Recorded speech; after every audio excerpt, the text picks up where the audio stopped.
Welcome to the Learn True Health podcast. I'm your host, Ashley James. This is episode 280. I am so excited for today's guest. Carey Gillam has written the most amazing book. It's Whitewash, the story of weed killer, cancer, and the corruption of science. I feel like we're getting into one of those documentaries where by the end we feel like we've been pulled out of the Matrix. What you're exposing and what you're showing us is that we can't just blindly trust that everything on the shelf is safe, and we need to really be informed consumers. And I love that you've dedicated your life to helping us navigate the dangerous aisles of the stores as we buy things that we thought were safe, like weed killers and food. So welcome to the show. Well, thank you. Thank you for having me. Absolutely. I'd love for the listeners to hear your story. You are an incredible journalist, a researcher, a writer. You have such a great amount of experience under your belt. And I definitely want to learn more about you and what motivated you first to become a journalist. Gosh, when people ask me that, it's such an easy answer. Really, there was never anything else that I wanted to be. So I track it back. Maybe I was 11 or 12 years old. When people start saying, "What do you want to do when you grow up?" And the only thing that I ever thought I wanted to be was a journalist. Now, maybe that's because I was very young when Watergate happened, and I was watching, or my parents were watching Watergate, and I came to learn about, Woodward and Bernstein. And when I was a teenager, that movie, All the President's Men, became a real favorite of mine. So I just was really drawn to sort of speaking truth to power and, speaking up for the people, bringing forth information that was important that people in power might be trying to keep hidden. And that's really the role of a journalist, right? And it's the very best job in the world. I think you essentially get paid to travel to really interesting places and meet really interesting people and learn about really interesting things, and then tell everybody else. It's not even a job. I mean, it's an adventure. It's been a wonderful career, and I feel very lucky, to have been able to be a journalist for these 30 some years now. Amazing. And through these 30 years, can you share with us what kind of things have you uncovered? Like you said, people in power try to keep things hidden from us. What kind of things have you been able to expose that have sort of sent shockwaves, in that community?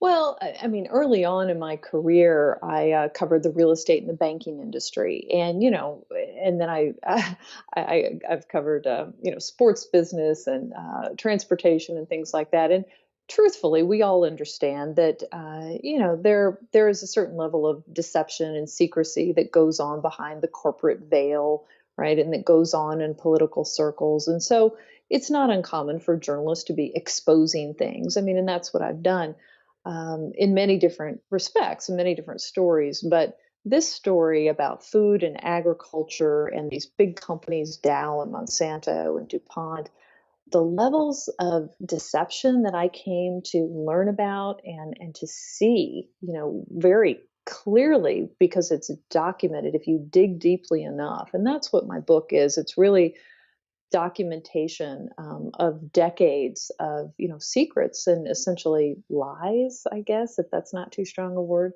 that we've been told about our food, about our modern agricultural system, and about the risks that we are all being exposed to, unknowingly, really solely for the sake of profit for a few corporations. So I would say my work in food and agriculture, and the culmination of that in this book, Whitewash, is sort of the most jaw-dropping levels of deception that I've seen in my career. Have you ever feared for your life while coming up against these big companies? Not so much. No, I did early on in my career. I was not about food and agriculture at all, but it was a story about, corporate corruption and crime, and it involved organized crime syndicates. And the FBI told me I should keep an eye out and look under my car, Oh my and gosh. look over my shoulder. But No, I mean, I've been threatened by the food industry, by certain food and ag industry players to the extent that, we're going to derail your career, we're going to smear you and discredit you. There's really been a lot of effort to do that. And I've been told that they're going to take me down, that kind of thing, but never in fear for my life, I hope, fingers crossed. Wow. Does that motivate you further to continue to expose them if they feel threatened by you? You know, I think maybe all of us journalists feel that way. If somebody protests too much, you feel like you're on the right path.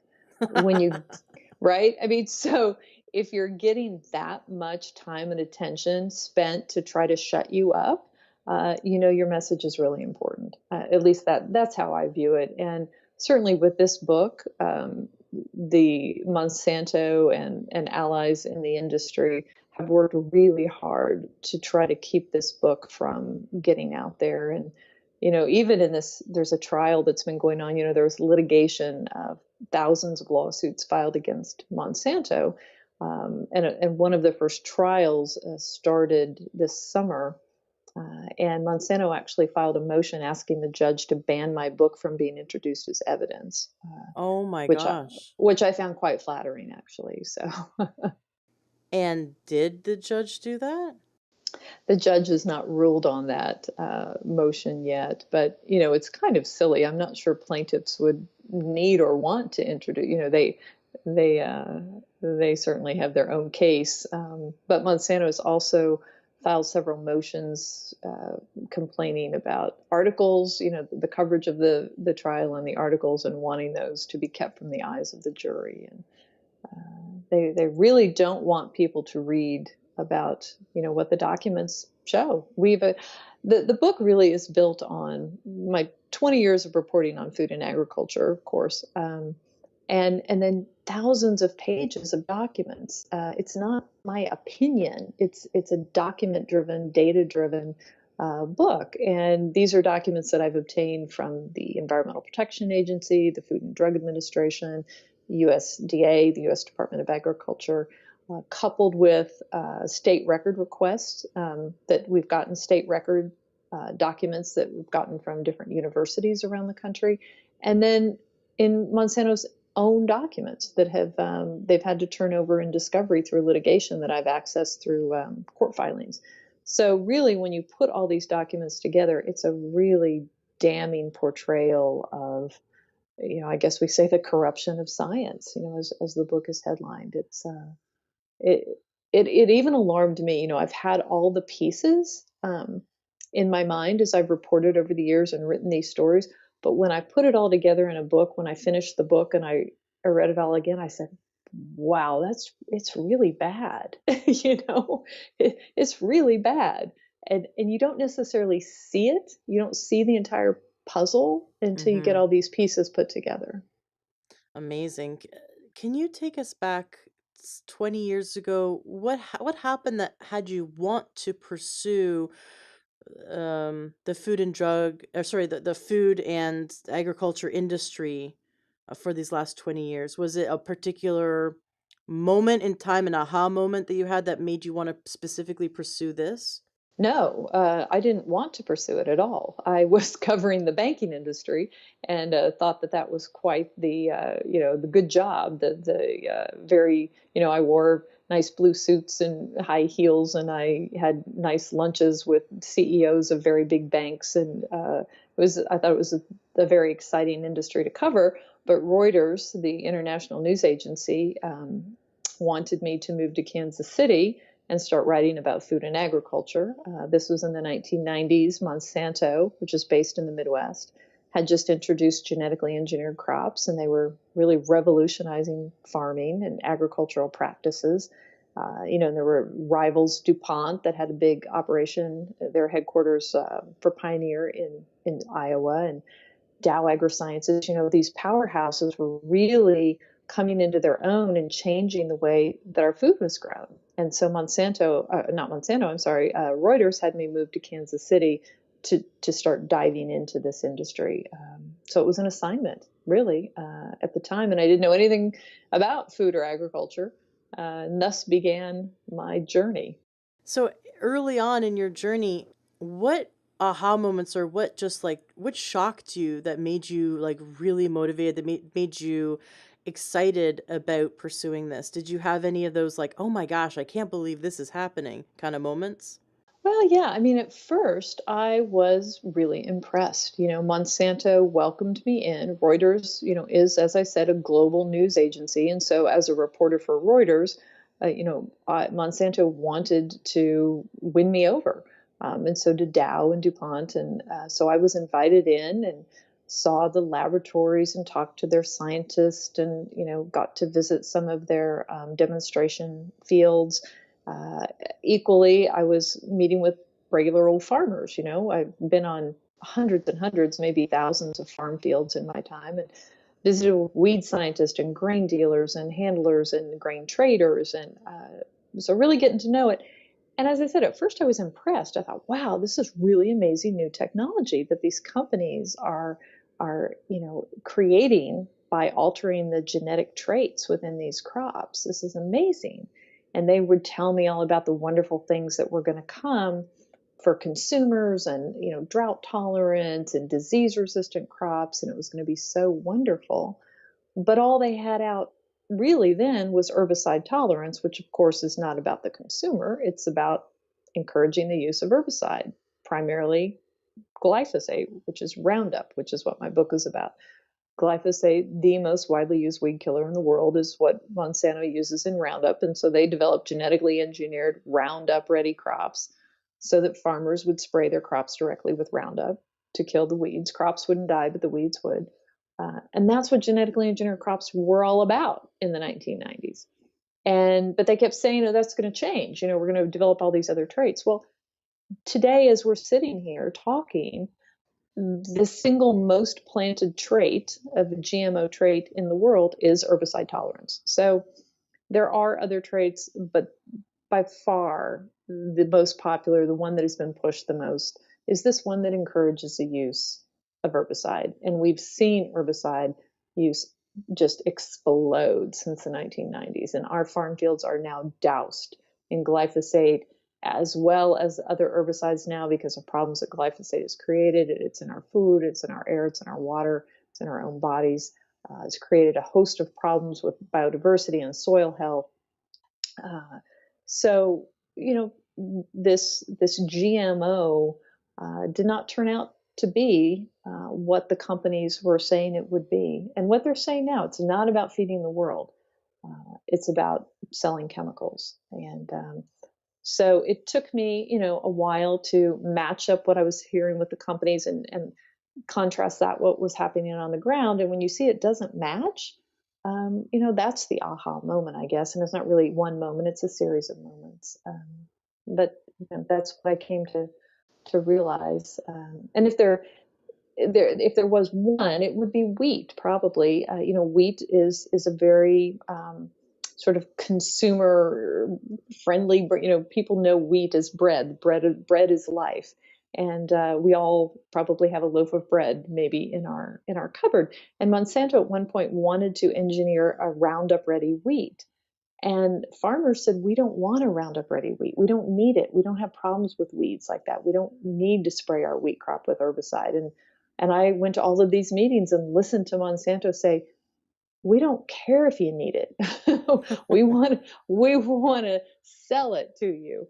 And if you'll just agree to take this, later on down the road, then we'll give you what you want. We'll give you some disease resistant trait, or we'll do something that you want later. But right now, we really want you to buy this Roundup Ready wheat. And it was a big battle in farm country for many years. And ultimately, Monsanto shelved its Roundup Ready wheat. There was just too much market opposition to it. So, that's another moment, I guess, of realization that it's not about feeding the world. It's not about the farmers. It's about profit for a handful of very big corporations. It's encouraging to hear that the farmers fought back and won for now. It's encouraging to hear that these companies like Monsanto don't get their way 100% of the time, that we can gather together and have some kind of influence, hopefully. So it sounds like, if we're children of the 50s or 60s or 70s or 80s, we're wondering, why is it that all of a sudden disease is such a big deal? Why is it that, autoimmune is on the rise? Why is it that 1 in 3 people have diabetes or prediabetes? What's going on? What happened in the 90s and in the last, 18 years since the 90s? What's going on? And if we look at it, what you're saying is that, in the 80s, our farmland wasn't doused with nearly as much of these herbicides like glyphosate, Roundup, as it began in the 90s. And so you're saying that we're seeing health issues arise from this incredible overuse of chemicals in our food. There certainly are a number of scientists, researchers, medical professionals who who do believe and are very concerned that this rise, we went from roughly 40 million pounds of glyphosate used in the 1990s every year on our farm fields of the US to about 300 million pounds a year now. So, you can see that's just a huge amount. It's sprayed not only on these GMO crops, but the companies have encouraged farmers to spray it directly on things like wheat, even though it's not GMO, and oats, for instance. So you're going to see higher levels of weed killer residues in oatmeal, maybe that you're feeding your kids. Researchers have found it pretty predominantly in flour, so you're getting it in bread products. It's used, with dozens and dozens of food crops. It's used in orange groves. It's used, in vineyards. It's the most popular, the most widely used in the world. We've never seen this level of use of an herbicide, and that's why I write about it in the book, or why it's really the thread or the central theme. But the bigger picture is we've allowed ourselves to be doused in pesticides, to be set up for a pesticide dependent food production system. So it's not just glyphosate, it's many other really harmful pesticides that are being used widely in our food system. Glyphosate's, the poster child, I say. Hmm. But but these pesticides are tied to a whole array of diseases and human health problems, kidney disease and thyroid and reproductive issues and birth defects and lower birth weight babies, neurodevelopmental problems in children, ADHD, autism. So, the science varies. Some is very certain, some is less certain. People on different sides can point to different research studies to support their views. Um, you know, but there's definitely a reason for concern, and there's definitely a reason for people to pay attention and to inform themselves and get engaged, because this is our health. And 1 in every 2 men right now are expected to get cancer sometime in their lifetime. 1 in every 3 women are expected to get cancer sometime in their lifetime. I'm sure your listeners know many people in their circles who have cancer or have died of cancer. And our scientists at our federal and state levels, many of them are telling us, environmental contaminants, including pesticides, are a cause of this, and we need to pay attention. It is really scary when you think about that statistic about cancer, that it is so common that almost half the population, the adult population, is expected to have cancer. And it's a very similar statistic in Canada. It's a little bit lower, but it's almost identical as the United States. And these pesticides and herbicides, I mean, it's hard to pinpoint exactly what causes what disease when it's everywhere, when it's in everything. And like you said, when it went from 40 million pounds in all of our food to 300 million pounds. Do you know what it was? How many pounds of pesticides and herbicides they were using, let's say in the 70s or the 60s, or going back even further to give a wider contrast? I don't have that data at my fingertips. We could certainly look it up, but it is true that it has fluctuated, and we have seen sort of a rise and a fall. Insecticide use, for example, has fallen. So insecticide use is down. Mm-hmm. Now, a lot of that doesn't account for the fact that we are now putting insecticide directly on the seeds rather than spraying it on the crops. That's not accounted for in that number. The other thing that's not accounted for is that genetic engineering has actually gotten crops to create their own toxins, their own insecticides, so that, Right. the crop itself becomes the toxin. So there are concerns about that. But if you're measuring pounds of insecticide, you will see in government data that pounds applied have gone down. But the herbicides, of course, have gone up. So, but it is true. I mean, again, this gets you can really get into the weeds, so to speak, on this, pun intended, I guess. But um, it is true that glyphosate is an acutely safer herbicide than many others that were used, in the 70s, in the 60s, perhaps. We had um, uh, paraquat, which is an herbicide, which if you're a farmer and you're using it and you spill a little bit and maybe it splashes up in your face and gets in your mouth, you're probably going to die in Oh about my 2 to 3 weeks' gosh. time. That's how toxic that herbicide is. And farmers were using that. They were using a variety of other things. So when glyphosate came along and Monsanto said, this is safe enough to drink, this is safer than table salt, farmers loved it. And it is true. If you splash a little, like spill it and you get it in your mouth, you're not going to die in 3 weeks. Um, Now you may develop cancer at some point, which is what some research is showing, that this is carcinogenic. But when farmers are out there weighing the risks and the rewards, there are different sides to this, right? So you have to look at all of that, and yeah, and that plays into policy decisions. But the point of the book and the point of my work is that we have to understand the risks and the rewards. And when you only have the companies pushing out the rewards and the pros and listen to this and let us tell you this and let's hide the risks from you and let's not tell you about the long-term chronic impacts on human health and on the environment, that's my job. That's what I need to do to balance out the conversation and balance out the level of education and information so people can make informed decisions and so public policy can really be truly protective of public health. That's what I'm hoping, that comes out of Whitewash. I love it. Can you tell us any stories that come to mind as you were researching and writing this book that are kind of like pulling you out of the matrix moments where when you hear sort of like I hear sometimes there's a revolving door between these companies like Monsanto and the Food and Drug Administration, right? Where they have, the top executives of Monsanto that are actually hired by people who retire from the FDA, and they kind of like just it's blurred lines between Right. the government that's supposed to protect us and the companies that are trying to just make money and keep stuff hidden. Do you have any sort of stories like that you can share with us to help us better understand just how corrupt it is? My gosh, there are so many. So one story that I tell in the book, and this may not be as dramatic, but I certainly found it just boldly alarming.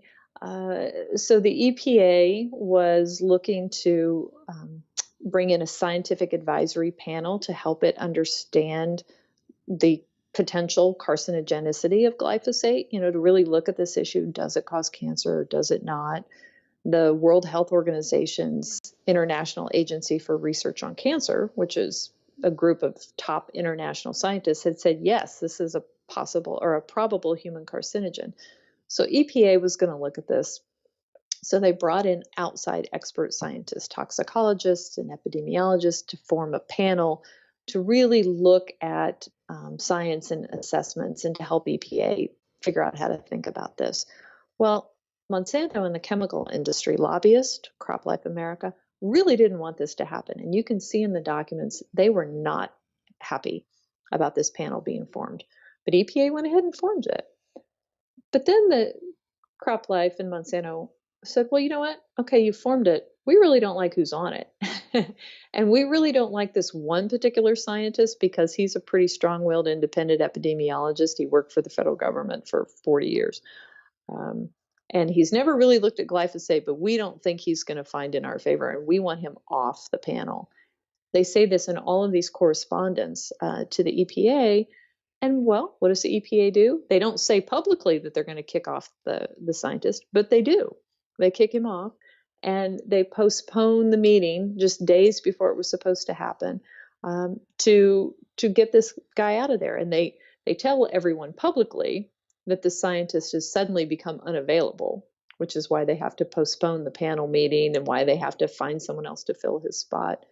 Well, he wasn't unavailable, and he showed up at the meeting when it was ultimately held, and told everyone there that he had never been unavailable.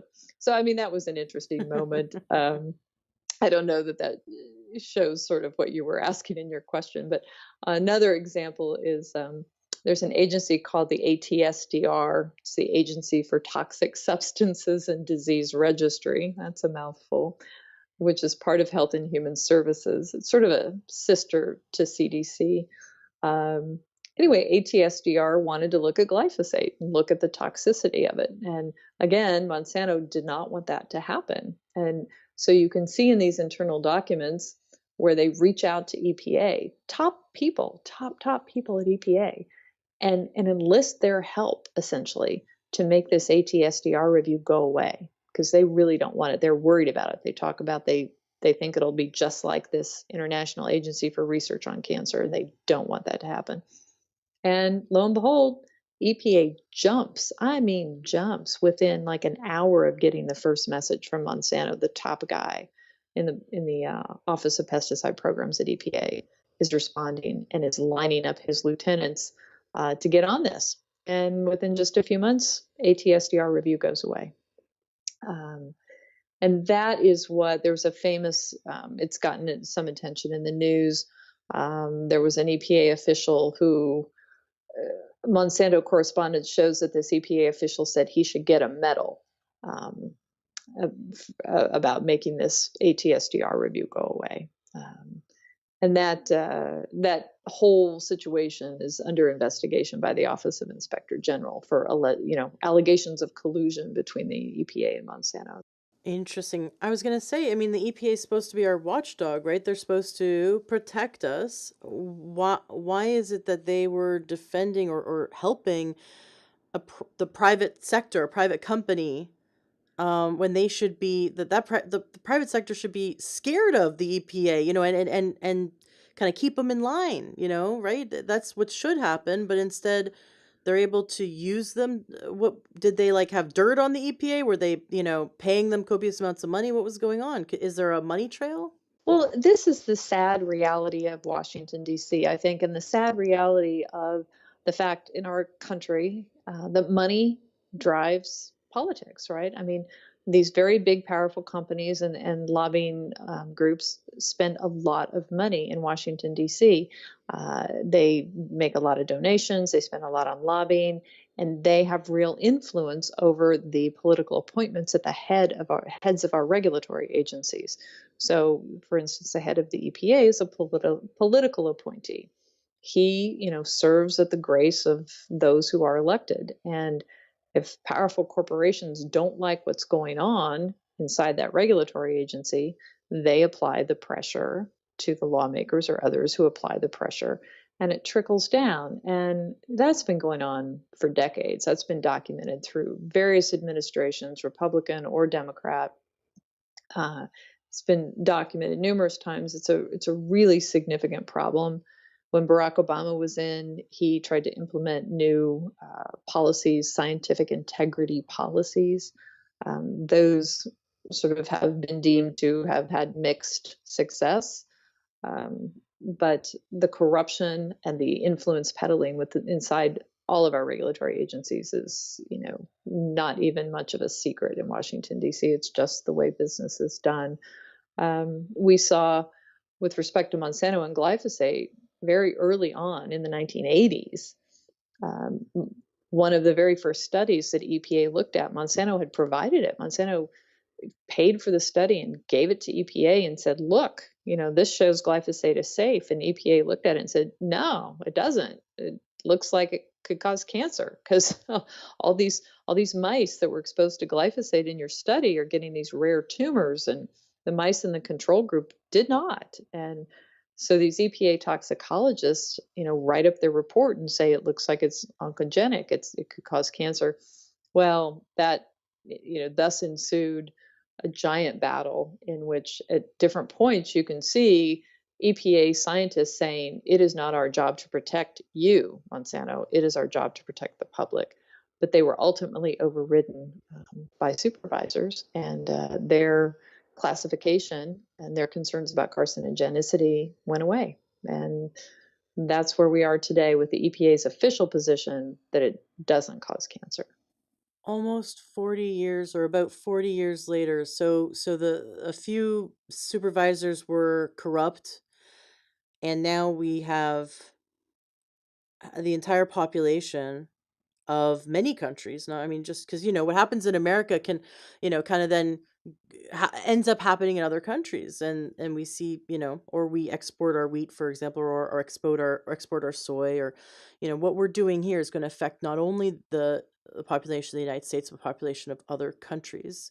So you have the Sure. poisoning of, you know, hundreds of millions Yes. of people for 40 years because of a few corruptible people in the EPA.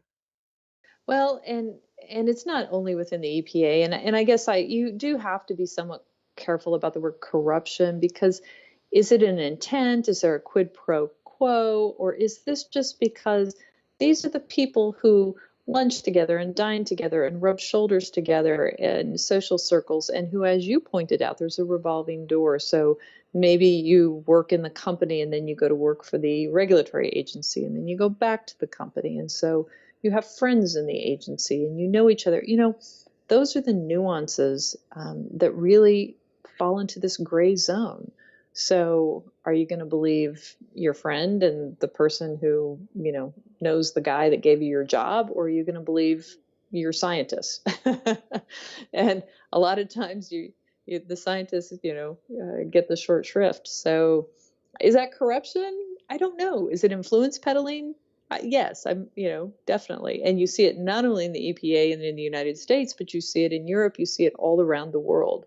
And it's a very strategic effort, and it's done in many different ways. There are many different networks and organizations and front groups and falsified narratives that are pumped out over social media sites, and people who are paid under the table. I mean, there's a whole array of strategies. I've tried to lay them all out in the book that come to bear in pushing these chemicals and these pesticides into our food system, because they're worth billions of dollars in profits. I really appreciate. I like that. I mean, I'm I love hearing all the conspiracy theories about everything, right? Because, it kind of opens our mind to go, I wonder if that's true, and let's dive into that. But you really are sticking with the facts, and you're not trying to make a conspiracy theory out of anything. You're just really like, here's the facts. Let's get right back down to true journalism, right? We're follow the paper trail, look at the facts, because that cannot be disputed. Facts cannot be disputed.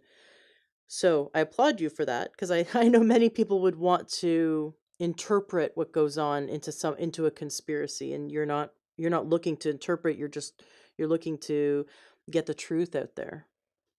I really am, and I was very cautious in writing the book. I've been very cautious in covering this industry or any other industry. I mean, untruths don't serve anybody well. Maybe they do in the short term for certain groups or certain special interests, but in the long run, for the health of our planet and ourselves and our people, and facts are what matter. So there's no upside to spin, in my opinion. And the story, when I went to testify before the European Parliament, they asked me to come and speak in the fall of 2017 about these matters. They were looking at relicensing glyphosate, and there was quite a bit of controversy, as you might imagine. And I didn't take a position. I don't today as to, do you ban it, do you not ban it. That's not my role. But what I could speak to with certainty was that there have been decades of deception around this particular chemical, perpetrated by a handful of companies, notably Monsanto, and that's documented. There's no dispute about it. It is in the documents. It is in the internal documents that come from Monsanto, the documents that come from our regulatory agencies, efforts to deceive consumers and the public. So, to me, that's very significant. If these crops and chemicals are so very safe, why would there need to be deception?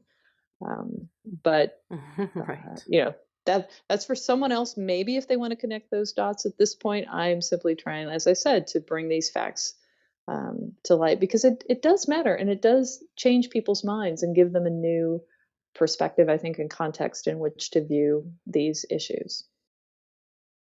Do you, and I respect that you are not taking a position on whether we should, because it's not a black or white matter, ban it, not ban it. Because ultimately, to serve the population, we need to first expose all the information, which is what you're doing. But do you personally, do you eat foods with glyphosate, or do you choose to eat organic and to avoid GMOs and agricultural chemicals? Well, that's a great question. A lot of people ask me that. So I have on my desk several years worth of pesticide data that I have, gotten from the USDA, and it's public. Anybody can get it. You can get these giant books. Every year, our government agencies, USDA and FDA, test thousands of foods, and they look for pesticide residues, and they put out these giant data sheets, data books. And so I'm very familiar with them, and it scares the heck out of me, right? So I know that a bowl of strawberries can carry 20 different pesticides, and my kids love to eat strawberries. So I will go all over town making sure that I can get organic strawberries and blueberries. And I know that chlorpyrifos is the fourth most prevalent pesticide sprayed on our food or found in our foods by the FDA. And chlorpyrifos is a known neurotoxin. It's known to cause damage to young children's brains. Oh, It's been banned for household use.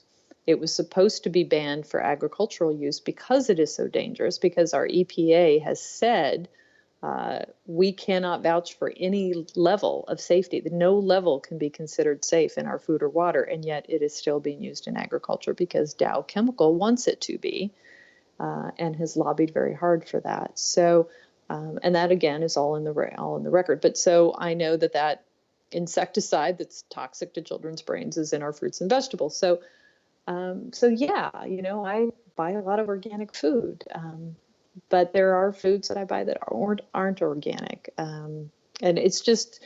It comes down to personal choice and situation and expediency sometimes, and you make choices that are working for you that day, that you hope will be the most protective and healthy for your children and your family. amazing. I've never heard of how do you say that? Chlorpyrifos, yes, it's an insecticide marketed largely and manufactured by Dow Chemical, and it was, as I said, scheduled to be banned right when the Trump administration came in, and lo and behold, Dow Chemical officials donated $1 million to the Trump inaugural fund and took their lobbies to Washington, D.C., and the scheduled ban went away. Oh my gosh. And this is just one chemical. That's just one. It's How just one of how many many. different chemicals are approved and used in our foods chain? Well, I mean, there are tens of thousands of chemicals, pesticides. There are, oh my Lord, I mean, again, thousands and thousands of pesticides, fungicides, insecticides, and herbicides. The EPA has a backlog of, regulatory reviews that it is supposed to be doing on the safety of these pesticides. In the United States, much different than Europe, we have the mindset that until you prove that it's dangerous, it pretty much can go out onto the marketplace. Whereas in Europe, there's a much more precautionary principle. You need to prove that it's safe. But Oh my gosh. but we don't do that here in the United States. That was actually my next question, was how do pesticides or these chemicals, these agricultural chemicals, get approved by Is it the USDA and the FDA that need to approve them, or does no one need to approve them, and you can sell whatever chemical you want until someone proves that it's unsafe? It's a mixed bag of things. Yeah, I mean, there are a lot of sort of conditional approvals where you don't really have to jump through all of the hoops and submit all of the science. And then there are others where they do want more information. There are restricted use pesticides. There are others that are rushed to market through a completely different process, a streamlined process that the EPA set up. Yeah, but pesticides, synthetic pesticides, chemicals are regulated through the EPA and through the Office of Pesticide Programs. Now, USDA can get involved, for things that are incorporated into the plant itself, like these insecticides that are sort of genetically engineered into the plant. So different agencies can be involved, and of course, FDA is involved in taking a look at genetically altered crops that these pesticides are used on. Although there's no mandatory process with FDA, it's considered a voluntary review process with FDA. So, the idea really is that these companies, have a right to business and to make a profit, and Whether they're going to kill us or not. well, and that's the thing. This this is an interesting way to explain it, perhaps, I think, or meaningful. We are scientists of our own federal government and our National Toxicology Program and our National Institutes for Environmental Health Sciences have been trying to raise the alarm bell about this in the last few years and say, we've kind of lost our way. We've lost our sense of balance. At one point with Rachel Carson in the 50s in her book Silent Spring, and that message that we need to look at risk as well as reward. We need to pay attention to what these chemicals can do to our environment, to our health. We did pay attention. I mean, that's what led to the formation of the EPA. So there was a sense of trying to balance the scales. I believe that we've lost that sense of balance and that we need desperately to regain it, because where we are now on this pesticide dependent treadmill isn't sustainable, not for our health, not for our environment. And we need to restore that. So now I've got myself lost in my train of thought here, I suppose. But I think the EPA similarly has lost that sense of balance, and until the people, actually will demand more accountability and demand that these regulators and lawmakers hold these companies accountable, it's not going to change probably. You brought up the origins of the EPA. Can you give us an understanding, like a snapshot of the last 100 years, the history of chemicals used in agriculture, so we can have a better understanding of why what's happening in now is so drastic? Well, the EPA was only formed in the 1970s. I mean, it's still a relatively new, well, maybe that's not new. It's in my lifetime, though, Right. right? Um, so, yeah, I mean, we all know the industrial age. I mean, agricultural chemicals really sort of came to bear after, the war. The World War II, and these big companies like Monsanto and Dow, they were industrial chemical companies, and they, were responsible for manufacturing Agent Orange, for instance. They were involved in a lot of other, synthetic chemicals. Monsanto, was involved obviously with PCBs and asbestos, and has a long history of liability for contamination and polluting, towns and rivers and things in that regard. Agent Orange, which contained 2,4-D, which is an herbicide, was found to be, really detrimental to people who were exposed to it. And it of course, is still used in our food and found in our food. And actually, right now, our U.S. government is projecting that we're going to see sharply increased uses of 2,4-D. So what happened is after the war and after these chemicals sort of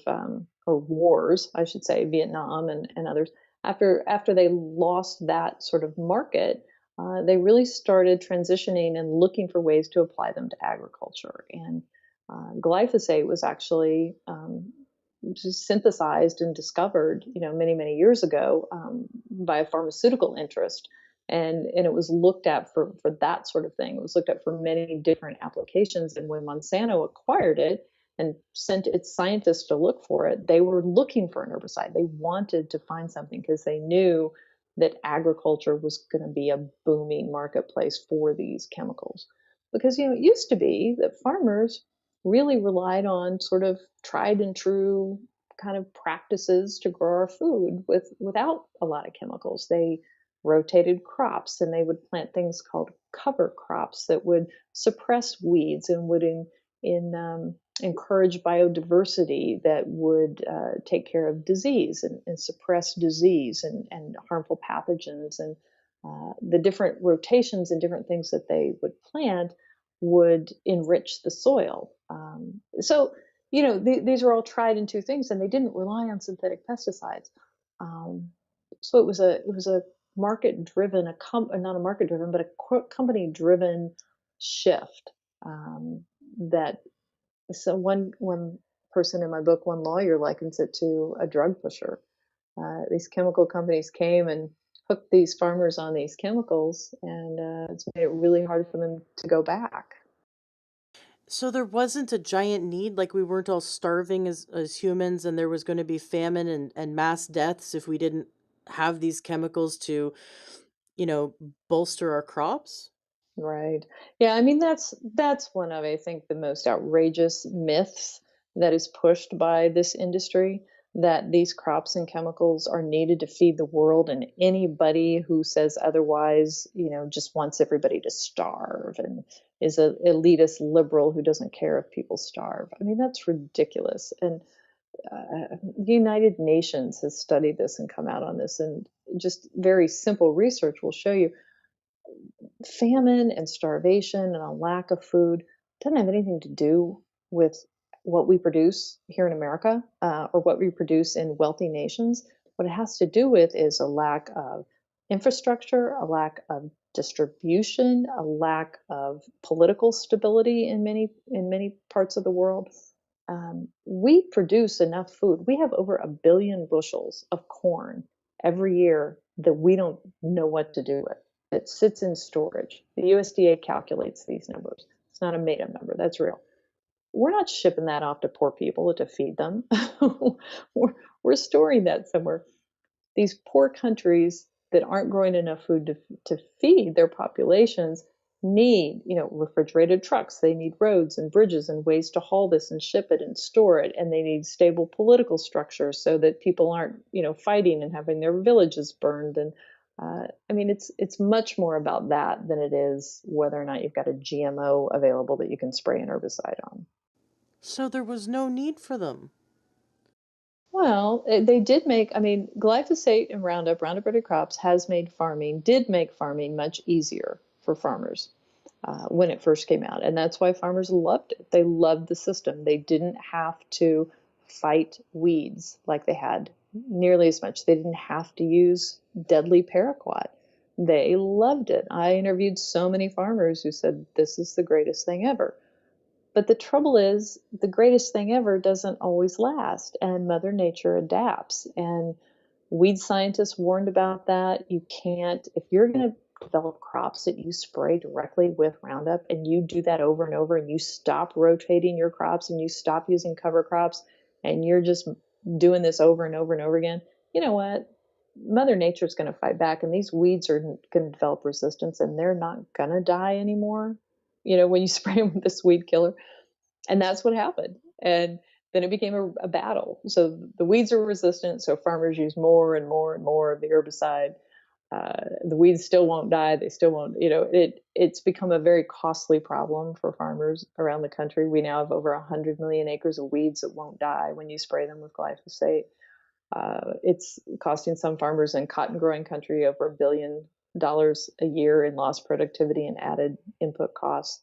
And what is transpired, rather than go back to crop rotation and cover crops, what the chemical companies like Monsanto and Dow and DuPont have said is, you know what, we just need to now spray glyphosate and dicamba, or glyphosate and 2,4-D, and we'll have new GMO crops so you can spray them directly with all these different herbicides at the same time, and it'll be great.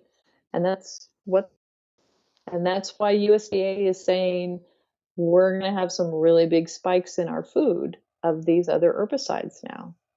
So it's What are great for the those? companies, Right. not What so great for us. those herbicides that you mentioned, the new ones that, because I heard exactly what you said, from Dr. PhD top MIT research scientist Dr. Stephanie Seneff. She's been on the show twice, and last time she was here she said the weeds are now resistant, and so they're adding these additional new ones like you just mentioned, along glyphosate, right? And there's now a whole new host of health concerns that are coming in. Do you know what any of those health concerns are? Is it too early to tell? Well, again, so 2,4-D and dicamba are older herbicides. So they're not new. We don't have any new mode of action, but they're being used in new Yeah, ways sorry, now. that's what And I meant. Yeah, it's right, like yeah. with they don't know how it's supposed to, like, what's going to happen to the body when you have these old stuff mixed with glyphosate, because glyphosate does some pretty crazy things to the body, and then you add this old stuff in. Um, is there And you're spraying it directly on crops, which you've right? never been able to do before. Mm. And the concern, of course, is that you then are going to have higher residues in the foods. And, I mean, there are concerns about cancer. There are concerns about, again, a whole array of different diseases and illnesses. I think different people respond different ways based on their genetics and their vulnerability, if they're elderly or particularly young and their brain is still developing. It depends on who you are and what your situation is and what your level of exposure is. But I think just common sense tells you the more pesticide residues in your food and water, the the more you might want to be concerned about it. And that's something that more and more scientists are writing about, and is coming into the forefront of scientific literature now. Is that we've been told not to look at this and not to worry about it, and that it's fine.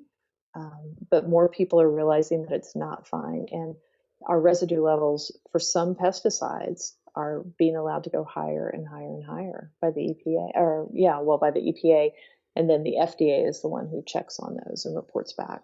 And that, if I could dovetail into that for a Yeah, minute, please do. I mean, this is something that has been my pet peeve. I guess I would say for many, many years, is that glyphosate is the most widely used agrochemical in the world, has been, and we know it's in our food. But the FDA and the USDA, who annually, it's their job to look for chemical residues in foods, don't test for glyphosate. They don't want to test for glyphosate. They've bent over backwards to not look for glyphosate in food. And in 24, I used to call them up every year and say, why again are you not testing for glyphosate? And in 2014, the Government Accountability Office, issued a report, and among the complaints was, you guys really need to look for this weed killer. It's part of your job. You're not doing it. It's the most widely used. You got to do it. USDA still is refusing to do it. The FDA started in 2016 a little bit. They didn't want to talk about it. I found out about it, got some internal documents. They weren't too happy I found out about it. This um, chemist who worked for them in Atlanta, the FDA chemist worked out of their Atlanta laboratory. He pulled oatmeal, he pulled different samples of honey and other things from store shelves and started testing for glyphosate residues. Found essentially illegal levels in honey, found very high levels in oatmeal. Oh. Uh, I was able to find out about it through obtaining inside documents from FDA. And once I wrote about this publicly and it became public, people were so alarmed around the world. FDA's response was, to pull that chemist from any further residue testing. So, uh, and you can see in the documents that he is saying to his supervisors, I think this could be illegally high levels, and they're saying, don't worry about it. We're not gonna, we're not gonna handle it like that. And you see that in a number of different situations with FDA documents that I've included in the book and reported. Um, they seem to be more interested in suppressing information and trying to protect against, publicity or people knowing about this. And it's really alarming because, again, this is a public agency. They're supposed to be accountable to the public, and yet you see them talking about how not to report things. Another scientist out of Arkansas found illegally high levels in corn of this weed killer and reported it to his supervisor. And this supervisor is then writing to the EPA to say, we're not going to consider this an official sample, so we don't have to do anything about it. We're just not going to consider it official. So you see those kind of things go on, and it really is alarming, I think.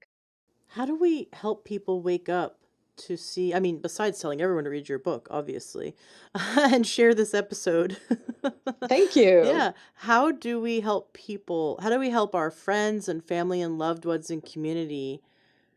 I think the problem is that we feel helpless. We feel like we don't, like we're just an ant in this world, and these big companies, we don't have an impact. But what we do have an impact is we can tell our friends and family, and that ripple effect can happen. And we've seen it before, um, where it just starts spreading like wildfire, right? And we get enough people interested, we can vote with our fork, and we can take actions. But what how can we start to help our community wake up to become aware of this huge juggernaut of an issue that is affecting our health now and going to affect for generations to come our future friends and family? Right. It's a big question, and there certainly is a juggernaut, as you said. There are a lot of very powerful forces working against that, working to maintain the status quo. But what you are seeing around the country is when people do just educate themselves a little bit, a little bit of information is power, right? And they are in some places succeeding. You get a few people, you go and you talk to your school board and say, we don't want this stuff sprayed where our kids play. We don't want it sprayed. We'll have dandelions, on the playground, but we don't want, these pesticides where our kids are going to be rolling around in the dirt and playing football or whatever it is. And, city parks, I've seen people do that, in state parks. I mean, as I said, information is power. And if people care and they get the facts and then they can present those facts to others, it can be meaningful. And, you see it happen. You see pushback. You saw Hawaii just recently passed a ban on chlorpyrifos, that chemical that we talked about. Um, and there are limitations that are being placed on pesticides in different parts of the country. People are learning more about the pesticides in their foods, and you see organic sales growing. You see different companies like Ben and Jerry's making changes to their ingredient list because consumers are shouting out loud about, they're tired and they aren't going to take it anymore. And so I do see movement. There's a very big grain handling company, Bunge, who has started to tell farmers they're not going to take their grain if they spray it with glyphosate right before they harvest it. They're not going to take their wheat anymore, for instance, if they spray it right before they harvest it, or their oats. So, and they're doing all this because consumers are saying, we know what's going on, we're not happy about it, and we want you to change. And so that's what you got to do, right? You got to make your voice heard in whatever way works for you. Are we safe if we choose organic, or have they found that these residues are even on organic foods? Nothing in this world I think you can say is perfect, right? Um, tests show, right, organic is not grown in the same way. We don't use synthetic pesticides in organic. It's part of the standard. It's part of the purpose of organic, but it's not a perfect system.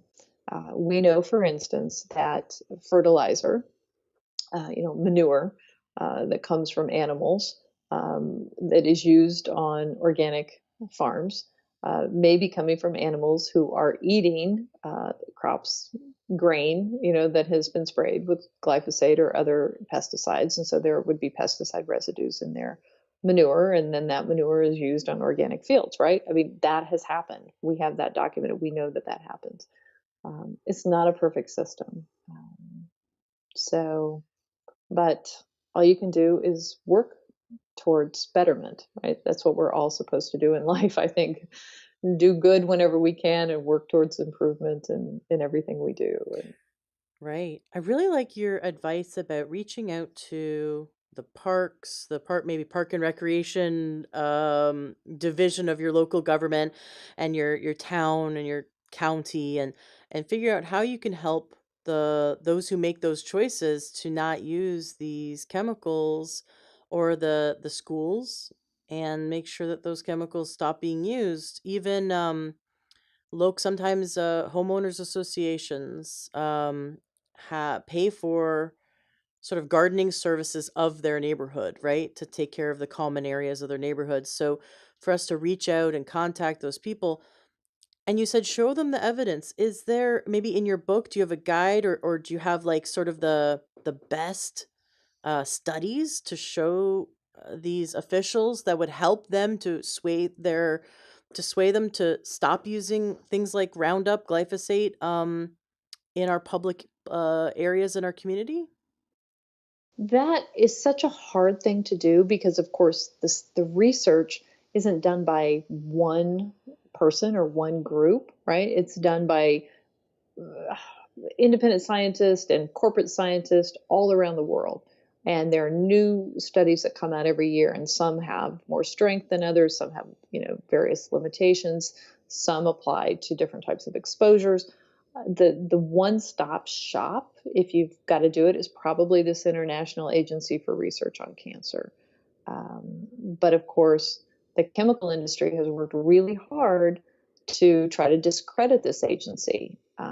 They pushed our lawmakers after they called glyphosate a carcinogen, a probable carcinogen. They pushed our lawmakers to strip funding from this cancer agency, and we have certain leaders in Washington who are trying to do that right now, to strip funding from a cancer science agency because they said a chemical could be a probable carcinogen, which again I find to be outrageous. But if you do go to this International Agency for Research on Cancer, you can find information about a whole array of chemicals, and they list every study that they looked at. You can get a very long index of scientific studies. I don't know that people, I love to go through them. Like that's a party for me to sit and pour through these studies, but I don't know that it's helpful for other people. But our website, US Right to Know. I work now for a nonprofit research group, and we try to put a lot of documents up there, a lot of summary information to help people. So US Right to Know is a resource.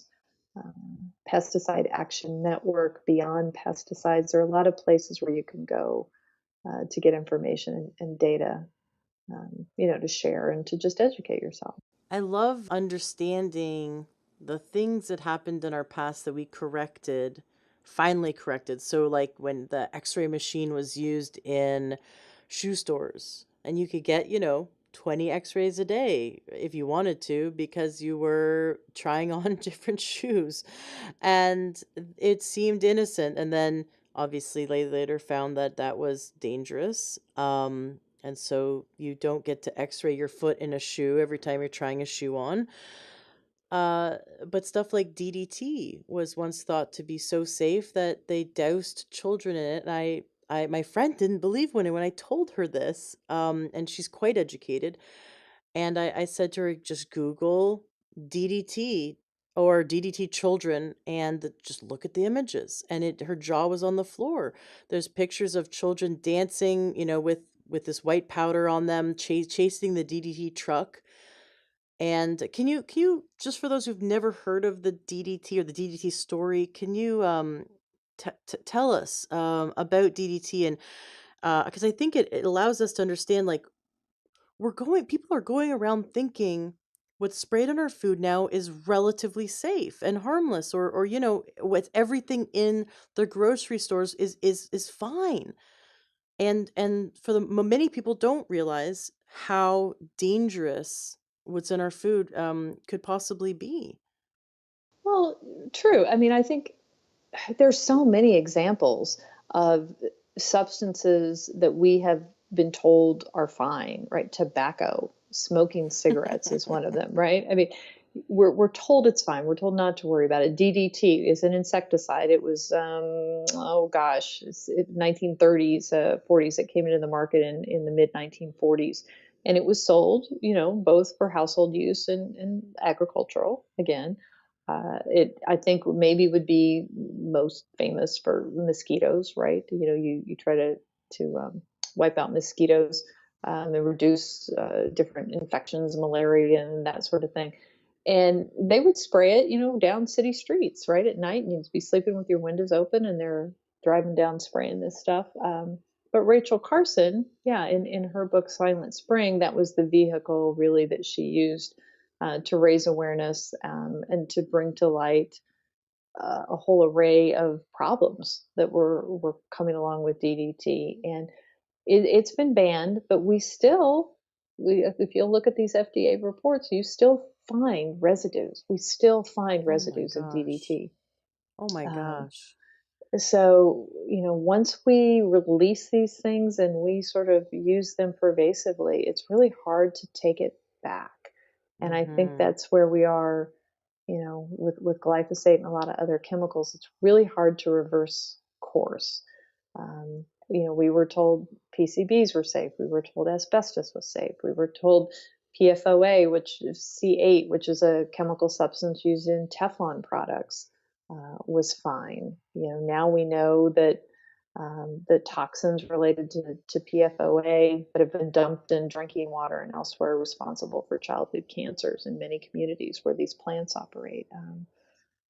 It's a we learn our lessons, but or do we learn them too late? Mhm. Often, and this was what I guess I think I was trying to say earlier. Our National Institutes of Environmental Health Sciences, our lead toxicologist for the United States, a woman named Linda Birnbaum, has been trying to raise the red flag and wave her hand in the air and say, our science is outdated, our regulatory structure is outdated. The things that we know now, compared to what we used to know, we're not protecting the public, and we need to update our policies, and we need to, change things because we're not protecting people.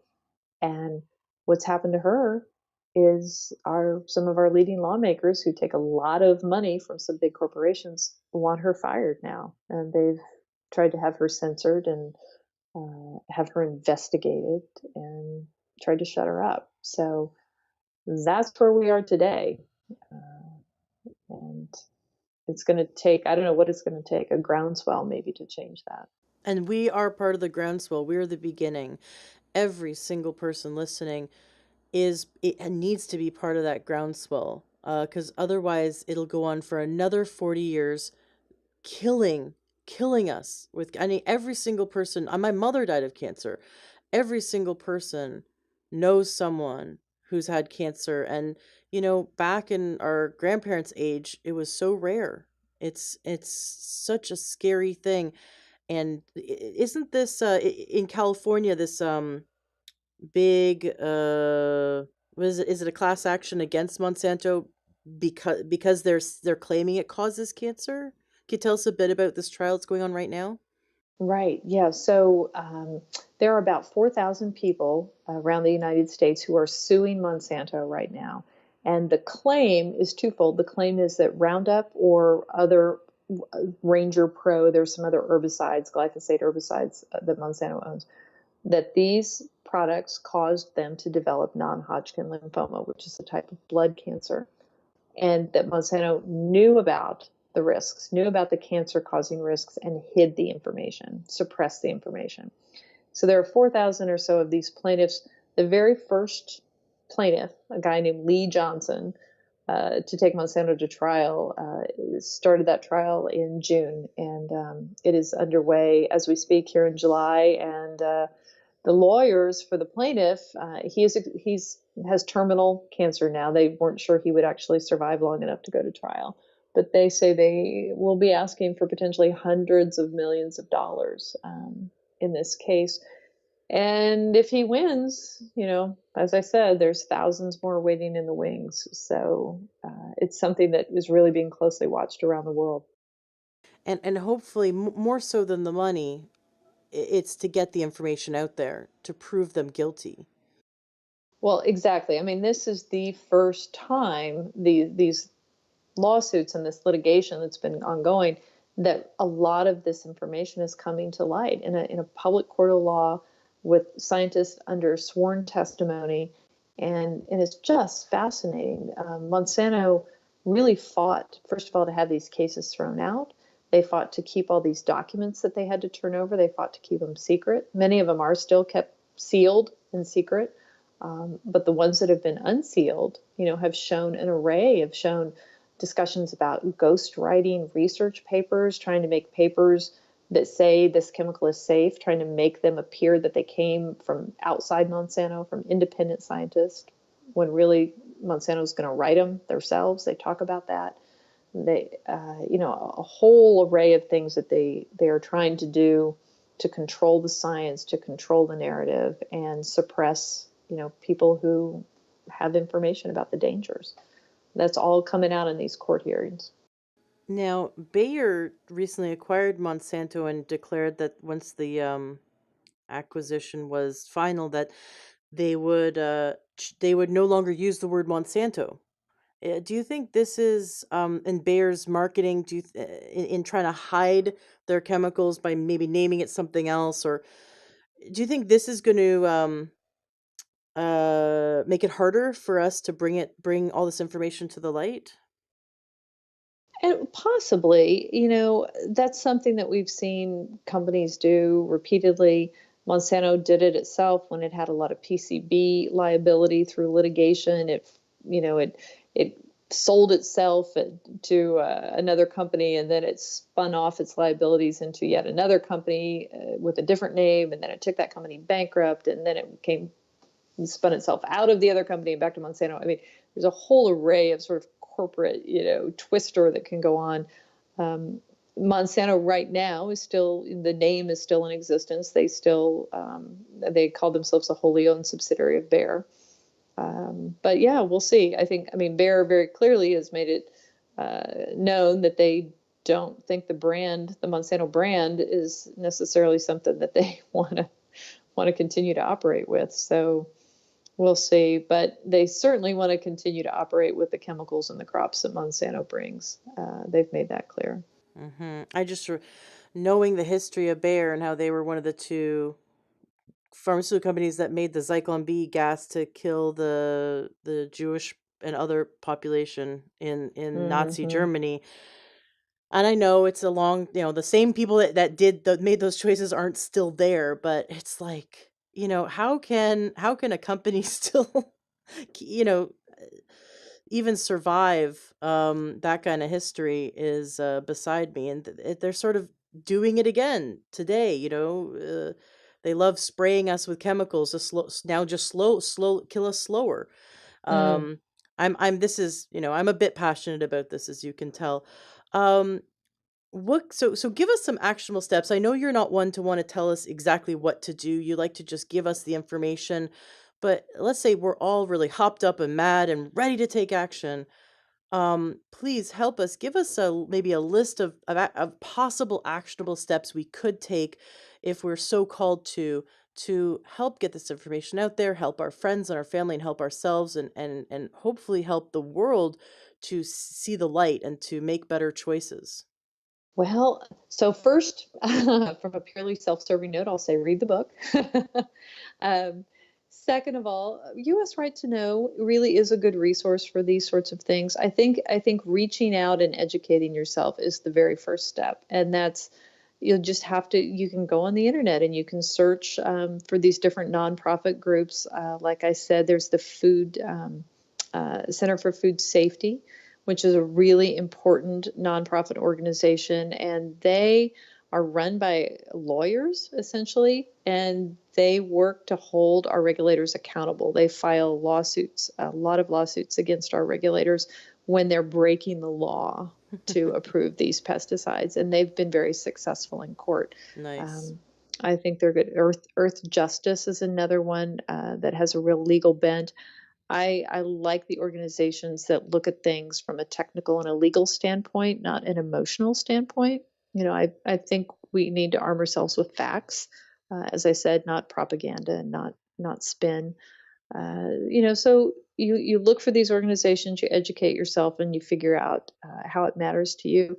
And it is so important that if you are concerned about your food, if you are concerned about the ingredients, you reach out both to your elected officials and to companies. If you buy a lot of Cheerios, you want to get in touch with, the food manufacturer, and you want to let them know how you feel. It does make a difference. It really makes a difference. And I know we don't feel like we can necessarily as one little person, but we're not one little person. We're lots and lots of people coming together, and I think it matters.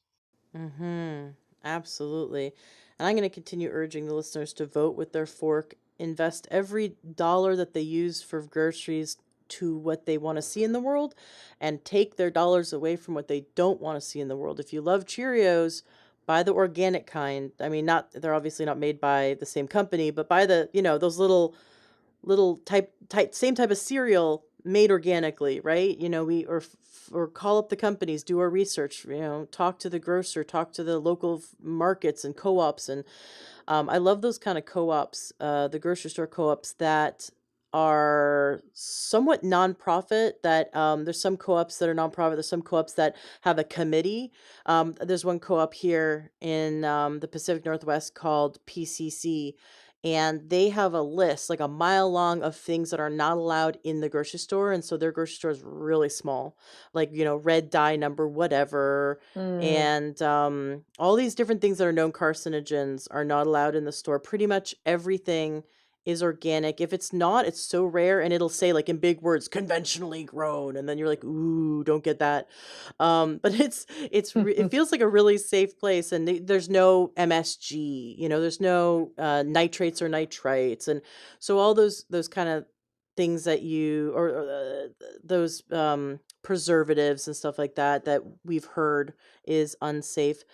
So there are kind of co-ops out there that'll operate like that, and those are great communities to plug into as well, because now you're putting your buying dollars all together, and then they go out and find distributors that are ethical, and then those distributors are supporting companies that are making a difference in this world. And so if enough of us turn our dollars away from the foods that are covered in these agrochemicals and towards the farmers, and the whether it's local or not local, but towards the farmers, towards the industry, towards the chain of command that supports not using these chemicals, or using safe chemicals, because they're like organic. I think there's 2 or 3 thousand different or chemicals are allowed to spray that are natural or safe in organic farming. Like you said, it's not perfect, but by us, every single dollar putting it towards what we believe in the world,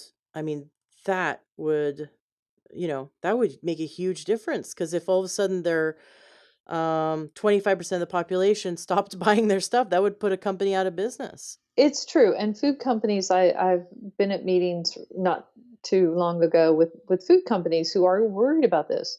They want to make changes. They want to set up new supply chains. They want to move as the consumer trends are moving, and they see pesticide free or pesticide reduced food as an important consumer demand. They know consumers are educating themselves, and they're trying to get ahead of that trend. So, every bit of communication matters. And it also matters with elected officials. You never Mm. really hear food policy discussed in elections. You hear guns and abortion and foreign affairs but what is more important to every single person than the food we put in our mouths? There's nothing more important. That's the thing that binds us. We all put fuel in our body every day. That's absolutely the thing we have the most in common out of everything else in politics, and it's the thing that will determine our future health, because we know now there's enough science to prove that what we eat and what we don't eat is going to determine whether we're here the next 5 years or next 50 years, and whether we live with disease or not disease. And there's just too much evidence. Of course. Yes, I mean, food is essential to our health, to who we are and how we live and operate in the world. It's the fuel that drives our bodies. So we need to pay attention to it. How do we go about like, let's say we've never talked to any of our politicians, we just have no idea where to start. Do you have a guide in your book for what to do, or can you tell us now a little bit of where we could just start to who do we contact? What do we say? I do not have a guide, but you keep coming up with all these great things I should have had in my Sorry. Oh, no. I mean, you can find out who your elected representatives are if you don't know, both on a local level and a federal level. Often you have super, like here in Kansas where I live, we have precinct level officials, which are really just people who handle our very tiny little community of maybe, two or three neighborhoods, within a 2-mile span of each other. And so you get to know those people and you talk to them and you work your way up the chain. Mm. I also think I've really become intrigued by a new political group, and I don't, I'm not endorsing, I guess, because I don't know that much about it, but Wolf Pack is what they're calling themselves. And they are only going to support officials for running for office who don't take corporate money, to try to Ooh. get the corporate money out of politics, out of elected politics. And I just think that is so important because we as individuals are never going to win against, big corporate billions. We just aren't. And you Right. need officials who are not beholden to those dollars, I think, if we're going to make change. Right, right. I remember very recently we had a vote. Washington State was voting whether we would force the labeling of GMOs. And knowing this population, like, you just know 100% of the people were like, yeah, we want that.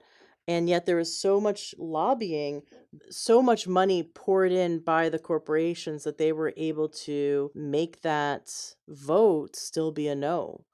And afterwards, all the information that came out about it was that, the population wanted it, but they were able to just pour in so much money and so many commercials, and to try to sway people to not, because it'll cost those companies big dollars if we actually knew if everything was labeled GMO or not.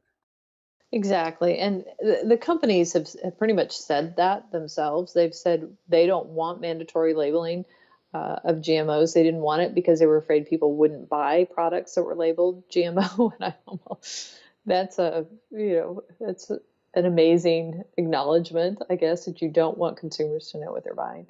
Um, but yeah, I mean, Vermont actually passed a law to mandate GMO labeling, and the food industry went and persuaded lawmakers in Washington D.C. to pass essentially a nullification bill, Oh, so outlawing, preventing states from passing mandatory labeling. So it upended Vermont's law, and so we now have this strange federal law, and it's opponents refer to it as the Dark Act, but really is something that inhibits a consumer's right to know about GMO ingredients.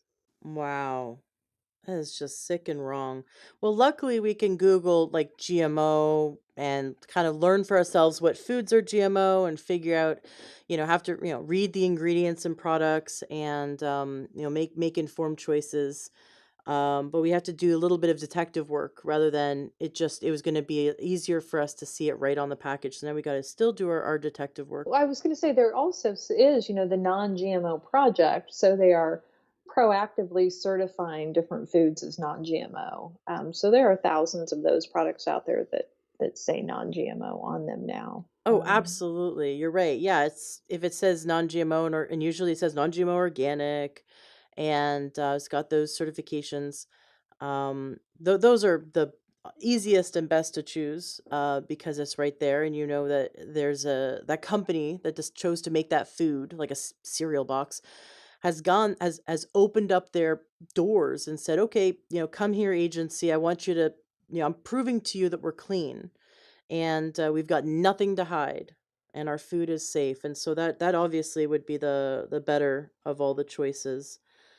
Are there any other actual steps that we haven't covered that would be good for us to know? I no, I mean, again, I just always think once you're educated and informed, you share that with your friends and neighbors and family. You make choices like, you go a little crazy on the strawberries, maybe like I do. you know, Maybe you want to read the Environmental Working Group has a list that they cull from this FDA data that I'm talking about, and they put a list of all of the sort of top fruits and veggies and other things that have these high pesticide residues, so it's easy for you to see what maybe you want to avoid, maybe where you want to put your organic dollars if you just want to buy some organic food. So the Environmental Working Group has, I think they call that the Dirty Dozen. Hmm. So you can look at that. There are resources on the internet. U.S. Right to Know. Read my book. Absolutely. No, your book, I hope that they make a movie about your book one day. It would be such a cool documentary or movie or documentary series or TV show because, will probably be a good, ongoing TV show, just, all this information. It's crazy. And I think 100 years from now, we're going to look back and it's kind of like back when there was lead in our gasoline, right? They're going to look back Yeah. and go like, man, they were suffering. All of them were having, lead poisoning or the time when they were dousing everyone with DDT. And they just didn't know, no one was able to finally overcome it. And eventually we overcame it. I hope that one day, very soon, we'll be able to overturn this and have the world see what is in your book, because I think that would, if the whole world knew it was in your book, that would change the world overnight. So highly recommend checking out Whitewash, the story of weed killer cancer and the corruption of science. The link to it, of course, is going to be in the show notes of today's podcast at learntruehealth.com. It has been such a pleasure having you here, Carey. Thank you so much for coming on the show. Is there anything you'd like to say to wrap up today's interview? I just want to thank you for having me. I have to say, when I first wrote this book, I was convinced no one would want to read a book about a pesticide. And I've been pleasantly surprised that people do care and that people are reading and that they are, taking some action. So thank you for helping share the message. I love it when I can bring you information that I know is going to help you get results in your life. Just over a month ago, a friend of mine shared with me an invite to a little health lecture that was going on in Seattle. And normally driving into downtown Seattle during rush hour traffic and all the construction would be a nightmare. But my intuition, my gut told me I should definitely go to this health lecture and meet this woman and check it out. And I thought, okay, let's do it. This will be an adventure. We got a babysitter and everything. We carpooled with our friend and we went down there. And we met the most wonderful woman. Her name's Kristen. She's been doing this for about 18 years. She travels with her whole family, her husband and her 2 daughters. And she teaches about the importance of minerals, especially magnesium, and how she reversed major issues that had her bedridden using natural medicine. Doesn't she sound like she'd be a great guest on the show? Well, she's already scheduled. She'll be on the show in September, which is fantastic. And she shared with us that as part of her healing journey, she was seeking the best way to absorb magnesium. Now, if you've listened to the interview that I did with Dr. Carolyn Dean, who is both a medical doctor and a naturopathic physician, it's a 2-hour episode where she shares all of the benefits of magnesium. then you would have learned that magnesium is the most important mineral that our body needs, even more important than calcium. The body uses it to do about 1,800 processes. And then the next most important was something like zinc at 300 processes. Just to give you a comparison, it's so, so important. And so many people are deficient in magnesium and don't even know it, because we can walk around deficient in minerals and we'll have little symptoms like maybe muscle twitches or problems falling asleep or problems staying asleep. We might feel irritable, have really bad PMS or cramping. We might have digestive issues because 1,800 processes in the body need magnesium. There's 77 minerals and elements that the body uses. And then there's magnesium. Magnesium is the most important. So she shares, Kristen, in this health lecture that we went to, said that she sort of scoured the globe for the best way that she could get magnesium in her body. And although she was supplementing, she found it really difficult. And especially those who have digestive issues, they can't absorb enough magnesium. If you try to take it orally and you try to get enough, get fully saturated, then you end up with diarrhea because it'll pass right through you. So the best way to do it then would be IV, which is not a sustainable way. We can't all go to a naturopath or a holistic practitioner every week and get injections of magnesium. So she discovered that there's a type of magnesium that we can actually absorb through our skin. Now, I'm sure you've heard of an Epsom salt bath, for example, and she says those are great, but the amount of magnesium in Epsom salt baths will never have us achieve full saturation. She's done blood tests with people where not only herself, but with groups of people where they've followed them as they've taken different forms of magnesium in different methods, so IV injection or supplementation or soaking, and they've discovered the best way to get magnesium in our body. And then she uncovered the best place to get it.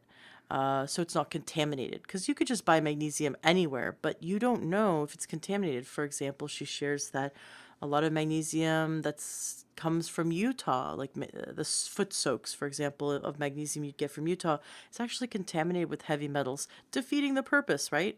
So we have to make sure, just like chlorella and spirulina, that it's best sourced, so it doesn't contain heavy metals or toxins. If we're going to use a substance like a supplement, we want to make sure it has the healthiest quality for us. And so she discovered a place that she could get it that is pure. She has it tested for purity, and it's fully concentrated. I was very interested to experience what she was selling, and so she gave us all a foot bath with her magnesium in it while she was giving her lecture. And by the end of it, we could not believe the difference.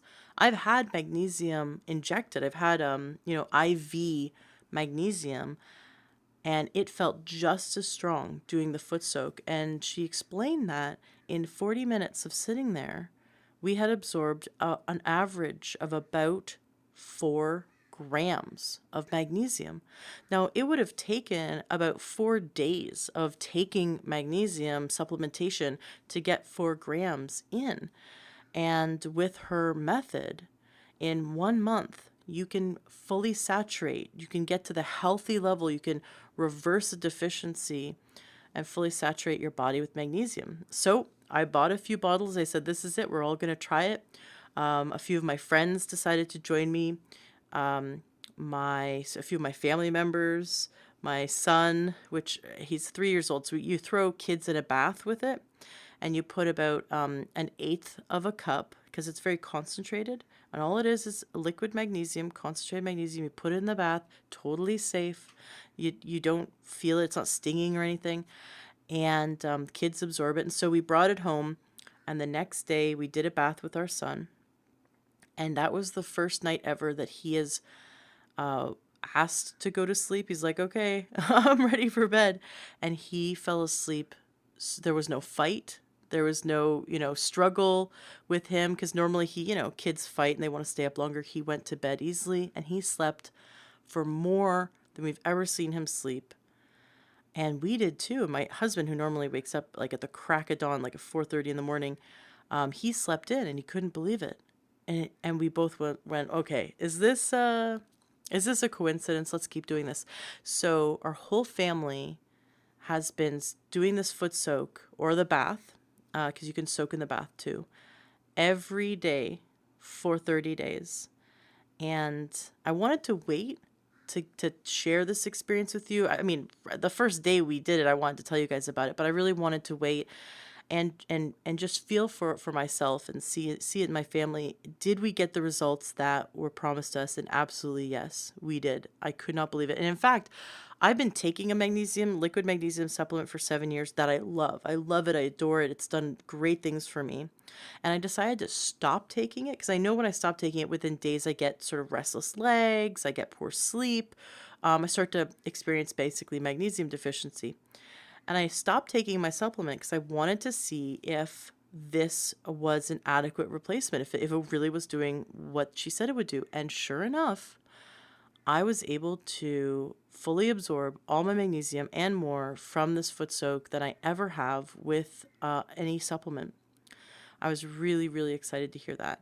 And anytime a friend came over, we gave them a foot soak. We've had a few people stay as guests. They all did foot soak their feet and noticed that they got the best sleep of their life. So if you are looking for better sleep, if you have restless legs, if you have irritability, if you have bad PMS or cramps, you definitely want to give this a try. If you have even aches and pains or like lower back pain, kind of aching, or sometimes tension headaches, all those can be a sign of magnesium deficiency. And the list goes on and on. There's hundreds of things on the list for magnesium deficiency.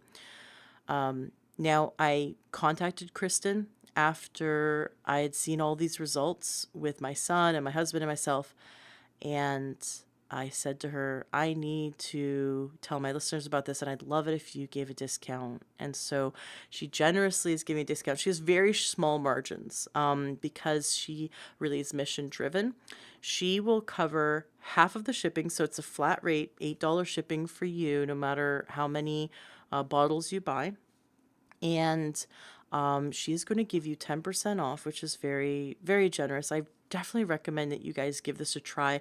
One bottle will last you, and it should last you and your partner, so you and your husband or you and your child, basically last two people for a whole month. And for an adult, you do a quarter of a cup. You want to measure it out so that you don't waste it, because you don't need to do more than that. And you put it in a little foot basin. Make sure the foot basin is glass or metal, not plastic. Or you put it in the bath. And so it's a quarter cup for adults, an eighth of a cup for children. And if the child's 100 pounds and 13 years old, you just give them an adult dose. And you want to soak for 40 minutes, minimum 20 minutes. Don't need to do more than 40 minutes. And afterwards, take that water, if it's in a foot bath, and go outside and throw it in your garden, and throw it in a different spot every time. But your flowers and if you have growing vegetables or your lawn, it will go so green. I put it on my flower bed and I could not believe the flowers just exploded in color. But you will absorb the most your body can absorb in those 40 minutes. So it's just a little bit of minerals left over, and you will absorb about 4 grams of magnesium a day from each time you soak your feet. So we started doing it every evening, and it became a beautiful routine that we'd, have our son in the bath, and he'd soak during his bath, and then we would put him to bed, and then my husband and I would sit in the living room and soak our feet together while we read or talked or, looked at our laptops or whatever. And it just became a nice winding down routine, but it has changed our sleep. And we were already really good sleepers. It made our sleep deep and easy, and we fall asleep easy, and we feel so rested. So I'm excited to hear what you think about it.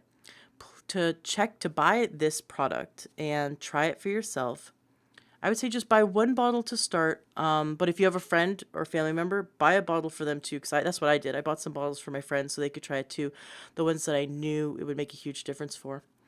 And so the website is, and of course we'll put this link also in the show notes if you happen to be driving. But the website is livingthegoodlifenaturally.com, livingthegoodlifenaturally.com, and the coupon code for your 10% off is LTH. as in Learn True Health. So LTH gives you 10% off, and it's livingthegooдлifenaturally.com. You'll see there's other magnesium related products on her website. She says that believe it or not, the number one selling thing is the pain cream. The magnesium pain cream works wonders. She really recommends that specifically to target pain areas. But for deficiency and reversing deficiency and making sure the body's fully nutrified with magnesium, go for the magnesium foot soak. And please email me, Ashley at Learn True Health, and let me know what you think. Let me know how it works for you, because it's been amazing for everyone, my whole family and my friends that I've shared it with. So I look forward to hearing from you as well. And it'll be really fun to tell Kristen when she comes on the show in September, everyone's experience of it. Thank you so much for being a listener. Please share it with your friends and family, because this might be the answer they've been looking for.